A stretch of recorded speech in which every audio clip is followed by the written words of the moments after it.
ஒருத்தர் தெருவில் நடந்து போயிட்டே இருந்தான். எதிரில் ஒருத்தன் வந்தான். எங்கப்பா போறேன்னா, எதிரில் வந்தவன் எங்கப்பா போறேன்னு கேட்டா இவன் சொன்ன நான் சினிமாவில் சேர போறேன்னா. அப்ப நீ என்ன சந்திக்காம சினிமாவில் சேரவே முடியாதுன்னு. அப்படி யாருப்பா நீங்க? நான் தான் அவமானம். என்ன அவமானம்? ஆமாமா, இன்னைக்கு முன்னுக்கு வந்து அத்தனை பேர் என்ன ஒரு தடவையாவது சந்திச்சுட்டு தான் வந்திருக்கணும் அப்படின்னா. இன்னொருத்தர் எதிரில் வந்தான். எங்கப்பா போறேன்னு, நான் சினிமாவில் நடிக்கணும்னா. அடடே பாப்பா உனக்கு நான் சான்ஸ் வாங்கி தரேன். நீ யாருன்னா, நான் அதிர்ஷ்டம்னா. அடடா இதற்காக தேடிட்டு இருந்தேன் அப்படின்னு அந்த அதிர்ஷ்டத்தை கையில பிடிச்சிட்டு போனான். இன்னொருத்தர் சைடு இருந்து ஓடி வந்தான்.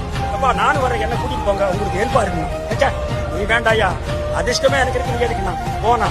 அதிர்ஷ்டத்துல ஒரே ஒரு படம் நடிச்சான். படமும் ரிலீஸ் ஆச்சு, ஒரே ஒரு படம். அது இப்படி ஆகி போச்சு. சோகமா வந்துட்டு இருக்கும் போது முதல்ல சைடுல வந்து உதவி பண்றேன்னு வந்தா பாருங்க, அவன் எதிரில வந்தான். ஏப்பா என்ன அன்னைக்கே கூட்டிட்டு போயிருந்தா இந்த நிலைமை வருமா?